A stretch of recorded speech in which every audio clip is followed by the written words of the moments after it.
അമേരിക്കയുടെ നീക്കത്തിന് അതേ നാണയത്തിൽ മറുപടി കൊടുക്കാൻ ഇന്ത്യയുടെ നീക്കം നടക്കുന്നതായി റിപ്പോർട്ടുകൾ വരുന്നുണ്ട്. തെരഞ്ഞെടുത്ത അമേരിക്കൻ ഉൽപ്പന്നങ്ങൾക്ക് കനത്ത തീരുവ ചുമത്താൻ കേന്ദ്ര സർക്കാർ ആലോചിക്കുന്നതായാണ് ദേശീയ മാധ്യമങ്ങൾ ഉൾപ്പെടെ റിപ്പോർട്ട് ചെയ്യുന്നത്. അങ്ങനെ ചെയ്യുമോ ഇന്ത്യ? അത് എപ്പോഴും അതൊരു ടിറ്റ് ഫോർ ടാറ്റ് എപ്പോഴും ഉണ്ടല്ലോ. അപ്പം നമ്മൾ ഒരു സ്ട്രിക്റ്റ് സ്റ്റാൻഡ് എടുക്കാൻ വേണ്ടിയിട്ടാണ് നമ്മളത് പറയുന്നത്.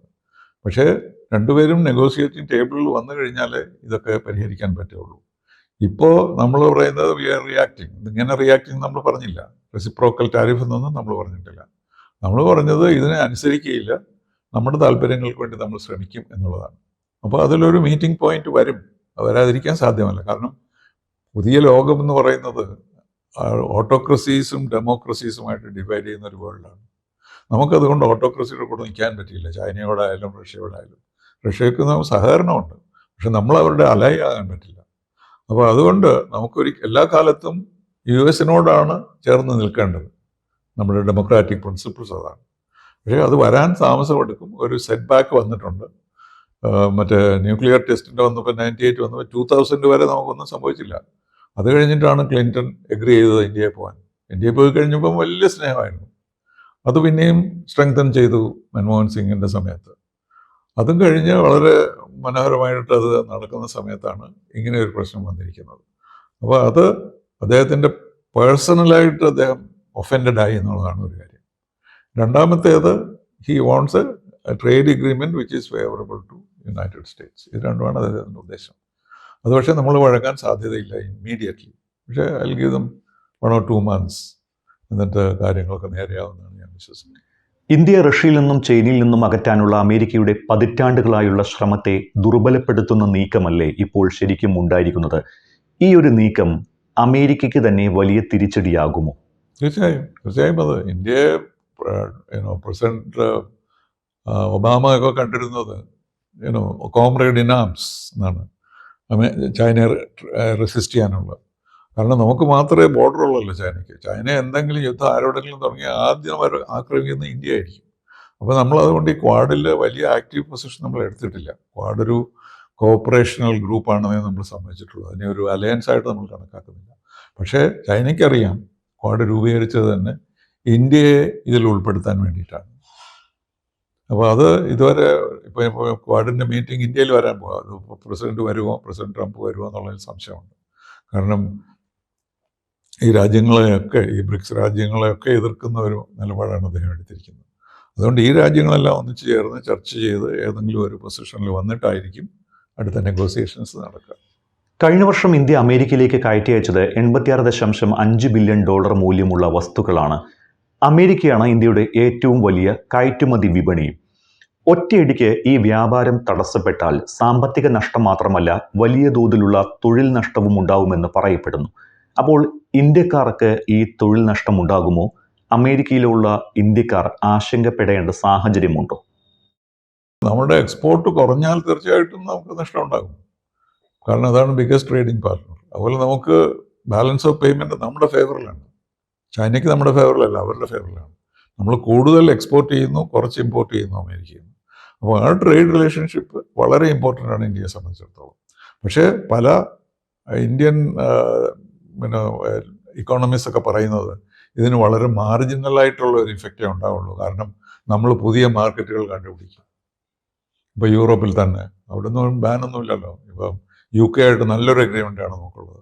പല സാധനങ്ങൾക്കും 0 ടാരിഫാണ്. ഇപ്പോൾ സൈൻ ചെയ്തേ ഉള്ളൂ ഒരാഴ്ച മുമ്പ്. അപ്പോൾ അതുപോലൊരു എഗ്രിമെൻറ്റ് അമേരിക്കയായിട്ട് കിട്ടാനാണ് നമ്മൾ ശ്രമിക്കുന്നത്. അപ്പോൾ അതിനിടയിൽ ഈ പ്രശ്നങ്ങളൊക്കെ വന്നു, നോബൽ പ്രൈസ് വന്നു, മീഡിയേഷൻ വന്നു, അങ്ങനെയൊക്കെ വന്നതുകൊണ്ട് ഈ പേഴ്സണാലിറ്റി ബേസ്ഡ് ആയിട്ടുള്ള അമേരിക്കൻ പോളിസിയിൽ അങ്ങനെ വന്നു എന്നതേ ഉള്ളൂ. പക്ഷേ അതെല്ലാം സെറ്റിൽ ഡൗൺ ചെയ്യേണ്ടതാണ്, ചെയ്യുകയും ചെയ്യും. അപ്പോൾ നമ്മുടെ ഇപ്പോൾ ട്രേഡ് നമ്മൾ ചെയ്യാൻ പോകുന്നത് ഈ എത്ര ഡെഫിസിറ്റ് നമുക്ക് വരുന്നോ അത് മറ്റു രാജ്യങ്ങളിലേക്ക് ഡൈവേർട്ട് ചെയ്യുമായിരിക്കും, even including China or Russia. Trump നിലപാട് കടുപ്പിക്കുന്ന പശ്ചാത്തലത്തിൽ ഇനി റഷ്യൻ എണ്ണ വാങ്ങേണ്ട എന്ന് ഇന്ത്യ തീരുമാനിക്കുമോ? സാധ്യതയില്ല. നമ്മൾ പറയുന്നത് നമ്മുടെ ആവശ്യമാണ്, നമ്മുടെ താല്പര്യത്തിനനുസരിച്ചാണ് വാങ്ങിക്കുന്നത്. മറ്റെല്ലാവരും വാങ്ങിക്കുന്നുണ്ട്, പിന്നെ നമ്മളെ എന്തിനാണ് കുറ്റം പറയുന്നത്? അത് 25% ആണ്, 25% ഇരിക്കട്ടെ, ഞങ്ങൾ വാങ്ങിച്ചോളാം എന്നുള്ള കാര്യം നമ്മൾ എടുക്കുള്ളൂ. ഇന്ത്യ റഷ്യ ബന്ധം കൂടുതൽ ദൃഢമാകുന്നതിനിടെ ഓഗസ്റ്റ് 15 റഷ്യൻ പ്രസിഡന്റ് വ്ളാഡിമിർ പുടിനുമായി ട്രംപ് കൂടിക്കാഴ്ച നടത്താൻ പോകുകയാണ്. ഉക്രൈൻ യുദ്ധം അവസാനിക്കാനുള്ള സാധ്യത കാണുന്നുണ്ടോ? ഇപ്പോഴങ്ങനെ ഉണ്ട്. അതാണ് നമ്മൾ മനസ്സിലാക്കുന്നത്. കാരണം ഇവർ രണ്ടുപേരും കൺസൾട്ട് ചെയ്യുന്നത് മാത്രമല്ല, സെലൻസ്കിയോട് അടുത്ത സ്റ്റേജിൽ സെലൻസ്കിയോട് ഇൻവൈറ്റ് ചെയ്യാനും കൂടെ ശ്രമിക്കുന്നുണ്ട്. അപ്പോൾ അതൊരു ഫൈനൽ സൊല്യൂഷനിലേക്കാണ് നീങ്ങുന്നതെന്ന് എനിക്ക് തോന്നുന്നു. യുക്രൈൻ റഷ്യ യുദ്ധം. US ഭീഷണിക്കിടെയാണ് മോദിയുടെ ചൈന സന്ദർശനം നടക്കാൻ പോകുന്നത്. ഓഗസ്റ്റ് 31, സെപ്റ്റംബർ 1 തീയതികളിലായി ചൈനയിലെ ടിയാൻജിനിൽ നടക്കുന്ന SCO ഉച്ചകോടിയിൽ മോദി പങ്കെടുക്കുന്നുണ്ട്. അപ്പോൾ ഇന്ത്യ ചൈന ബന്ധത്തിൽ വലിയ മാറ്റം വരുമോ? ഈ അടുത്ത കാലത്ത് ചൈനയുടെ വശത്തു നിന്ന് കുറേ ജസ്റ്റേഴ്സ് ഇന്ത്യയോട് ഫേവറബിൾ ആയിട്ടുള്ള പലതും നടന്നു. പ്രസിഡന്റ് ഓഫ് ചൈന നമ്മുടെ പ്രസിഡന്റ് ഒരു എഴുത്തെഴുതിയിൽ ആദ്യമായിട്ട് പറഞ്ഞു, the elephant and the dragon should work together. ഇങ്ങനെ ഒരു ഹെഡ് ഓഫ് സ്റ്റേറ്റ് റിലേഷൻഷിപ്പിൽ അങ്ങനത്തെ വാക്കുകളൊന്നും ഉപയോഗിക്കാറില്ല. ഇത് സാധാരണ പൊളിറ്റിക്കൽ കമൻറ്റേറ്റേഴ്സൊക്കെ ഉപയോഗിക്കുന്നതാണ്. ഡ്രാഗൺ ആൻഡ് ദി എലിഫന്റ് അങ്ങനെയുള്ള ഒരു എക്സ്പ്രഷൻ പോലും ഒഫീഷ്യൽ ഡോക്യുമെന്റിലൊന്നും ഇതുവരെ ഇല്ല. സോ നമ്മുടെ പ്രസിഡന്റിന് അവരെഴുതിയത് dragon and elephant should dance together എന്നാണ്. അതിൻ്റെ അർത്ഥം നമ്മൾ കൂടുതലൂടെ ക്ലോസ് ആവണം.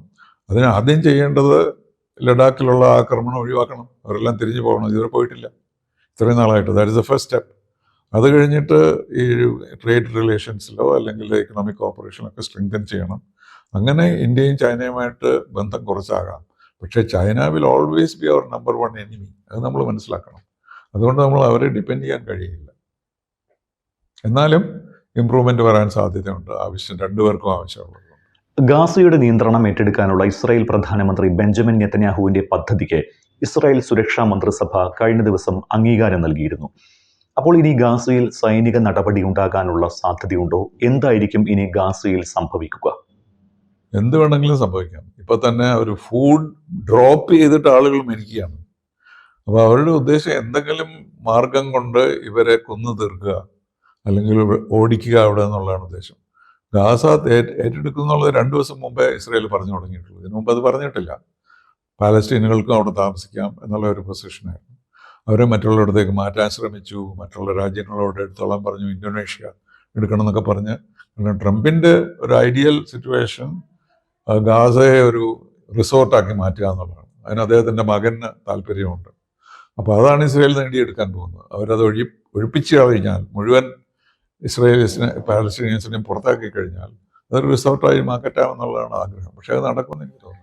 ഹമാസിനെ നശിപ്പിക്കുന്നതിനായി ഗാസ മുനമ്പിന്റെ പൂർണ്ണ നിയന്ത്രണം ഇസ്രായേൽ ഏറ്റെടുക്കുകയും ഒടുവിൽ ഭരണം സൗഹൃദ അറബ് രാജ്യങ്ങൾക്ക് കൈമാറുകയും ചെയ്യും എന്നാണ് നെതന്യാഹു നേരത്തെ പറഞ്ഞിട്ടുള്ളത്. ഇതിനുള്ള സാധ്യത എത്രത്തോളമുണ്ട്? അതിനും സാധ്യതയൊന്നുമില്ല. അറബ് രാജ്യങ്ങൾ പാലസ്തീൻ സ്റ്റേറ്റ് സ്ഥാപിച്ചു കഴിഞ്ഞാലേ സമാധാനം സ്ഥാപിക്കുകയുള്ളൂ ഇസ്രായേലുമായിട്ട്. അപ്പോൾ അതുകൊണ്ട് ഈ ഒരു ഫോർമുല അവർക്ക് അക്സെപ്റ്റബിൾ ആയിരിക്കില്ല. ഇപ്പോൾ അറബ് രാജ്യങ്ങളൊന്നും അവർക്ക് വേണ്ടി യുദ്ധം ചെയ്യുന്നില്ല. പക്ഷേ sympathy lies with the Palestinians. അപ്പോൾ പാലസ്തീനിയൻ സ്റ്റേറ്റ് ഇല്ലാതെ അറബ് രാജ്യങ്ങളോട് ബന്ധം സ്ഥാപിക്കാൻ കഴിയില്ല. നേരത്തെയുള്ള എഗ്രിമെൻറ്റ് ഇപ്പോൾ ഇസ്രായേൽ ഒരുപാട് എഗ്രിമെൻറ്റ്സ് സൈൻ ചെയ്തിട്ടുണ്ടല്ലോ. അതൊക്കെ eventually Palestine will be a state എന്നുള്ള ഒരു വിശ്വാസത്തോടു കൂടിയാണ്. ഗാസ പിടിച്ചെടുക്കാനുള്ള ഇസ്രായേൽ നീക്കത്തെ സൗദി അറേബ്യ, ജോർദാൻ, തുർക്കി, ഓസ്ട്രേലിയ ഉൾപ്പെടെയുള്ള രാജ്യങ്ങൾ അപലപിച്ചിട്ടുണ്ട്. അപകടകരമാണ് എന്നാണ് ഈ ഒരു നീക്കത്തെ UN പറഞ്ഞിരിക്കുന്നത്. ബ്രിട്ടനും ഫ്രാൻസും കാനഡയും സ്വതന്ത്ര പലസ്തീനെ അംഗീകരിക്കണമെന്ന നിലപാടിലുമാണ്. അപ്പോൾ ഗാസയിൽ ഇസ്രായേലിന്റെ പദ്ധതികൾ വിജയിക്കില്ലേ? അല്ല, എനിക്ക് തോന്നുന്നത് ഇസ്രായേൽ വിജയിക്കുമെന്നാണ്. ഇതുകൊണ്ട് ആംസ് കൊണ്ട് വിജയിക്കാൻ സാധ്യതയുണ്ട് എന്ന് വിചാരിച്ച് എല്ലാ പാലസ്തീനിയൻസിനെയും പുറത്താക്കാൻ സാധിക്കുമെന്ന് എനിക്ക് തോന്നുന്നില്ല. ഇത് എത്രമാത്രം ആളുകളെ കൊല്ലും എന്നുള്ളതനുസരിച്ചിരിക്കുന്നു. ഒരു സമയത്ത് അത് നിർത്തേണ്ടി വരും. അപ്പോഴും പാലസ്തീനിയൻകാർ അവിടെ തന്നെ കാണുകയും ചെയ്യും. അപ്പോൾ അവരുടെ ആഗ്രഹം അത് സാധിക്കാൻ പോകുന്നില്ല. പക്ഷേ എന്നാലും അതാണ് അവർ അത്രയും കൂടുതൽ പാലസ്തീനിയൻസിനെ കൊന്നിട്ട് ബാക്കിയുള്ളവരെ പുറത്താക്കുക എന്നുള്ളൊരു സ്ട്രാറ്റജിയാണ്. അതിനവർക്ക് സപ്പോർട്ടൊന്നുമില്ല ലോകത്തിന് മുമ്പിൽ. പക്ഷേ അതവർ ചെയ്യുന്നു. അമേരിക്കയുടെ വീറ്റോ ഉള്ളതുകൊണ്ട് എന്ത് വേണമെങ്കിലും അവർക്ക് ചെയ്യാമല്ലോ. അതാണ് സ്ഥിതിവിശേഷം. ഗാസയിൽ പട്ടിണി മരണങ്ങൾ വർദ്ധിക്കുകയാണ്. എന്നിട്ടും അന്താരാഷ്ട്ര സമൂഹത്തിന്റെ ഇടപെടൽ ഫലിക്കാത്തത് എന്തുകൊണ്ടാണ്? അല്ല, ഇടപെടലുണ്ടല്ലോ, തീർച്ചയായിട്ടും. എല്ലാ രാജ്യങ്ങളും ഫുഡും മറ്റ് റിസോഴ്സസും ഒക്കെ അയക്കുന്നുണ്ട്. പക്ഷെ അതെല്ലാം കൺട്രോൾ ചെയ്യുന്ന ഇസ്രായേലാണ്. അപ്പോൾ എത്രമാത്രം ഈ ഫുഡൊക്കെ ആളുകളിൽ എത്തുന്നു എന്ന് നമുക്കറിയില്ല. ഒരുപാട് പട്ടിണി മരണങ്ങളുണ്ടെന്നാണ് നമ്മൾ മനസ്സിലാക്കുന്നത്. പക്ഷേ ഇസ്രായേൽ പറയുന്നത് അങ്ങനെ സംഭവിച്ചിട്ടില്ല. ഇത്ര ഫുഡ് ഞങ്ങൾ കൊടുക്കുന്നുണ്ട്, മറ്റ് രാജ്യങ്ങൾ കൊടുക്കുന്നുണ്ടെന്നൊക്കെ പറയുന്നുണ്ട്. പക്ഷേ എന്നാലും അവരൊരു ജിനോസൈഡിൻ്റെ വഴിയിലേക്കാണ് പോകുന്നത്. പാലസ്തീനിയൻസിനെ മുഴുവൻ അവസാനിപ്പിക്കുക എന്നുള്ളതാണ്. അത് സാധ്യമാകുമെന്ന് എനിക്ക് തോന്നുന്നില്ല. അതുകൊണ്ട് എന്തെങ്കിലും ഒരു ഒരു ഇൻ്ററിം ആയിട്ട് ഒരു അറേഞ്ച്മെൻറ്റ് പാലസ്റ്റീനിയൻസിന് വേണ്ടി ചെയ്താൽ മാത്രമേ മറ്റു കാര്യങ്ങളൊക്കെ ചിന്തിക്കാൻ സാധ്യമാവുകയുള്ളൂ. അത് ആ പാലസ്റ്റീൻ അഡ്മിനിസ്ട്രേഷൻ ഇപ്പോൾ ഒരു ഇഫക്റ്റീവ് ഇല്ല. They are not even there. അപ്പോൾ അങ്ങനെയുള്ള സിറ്റുവേഷൻ ഇനി വീണ്ടും ആദ്യം മുതൽ ഇതെന്താണ്, എങ്ങനെയാണ് പാലസ്റ്റീൻ സൃഷ്ടിക്കുക എന്നുള്ളത് ചർച്ച ചെയ്യേണ്ടിയിരിക്കുന്നു. പക്ഷേ സങ്കടമെന്ന് പറയട്ടെ, ഐക്യരാഷ്ട്ര സംഘടനയ്ക്ക് ഇപ്പോൾ ഒരു ജീവനില്ല, അവർക്ക് ഒരു ഇൻഫ്ലുവൻസും ഇല്ല. കാരണം ഒരു വശത്ത് റഷ്യൻ വീറ്റോ, മറ്റൊരു വശത്ത് അമേരിക്കൻ വീറ്റോ. സോ ഒന്നും ചെയ്യാനുള്ള സാധ്യത യുണൈറ്റഡ് നേഷൻസിനില്ല. അപ്പോൾ ഏതോ ഒരു പുതിയ G20 വഴിയാണോ അല്ലെങ്കിൽ G7 വഴിയാണോ ഏതെങ്കിലും തരത്തിൽ ഒരു സെറ്റിൽമെൻറ്റ് ഉണ്ടാകാനാണ് വേണ്ടത്. പക്ഷേ അറ്റ് ദ മോമെൻറ്റ് അങ്ങനെ ഒരു സാധ്യത കാണുന്നില്ല എന്നുള്ളതാണ്.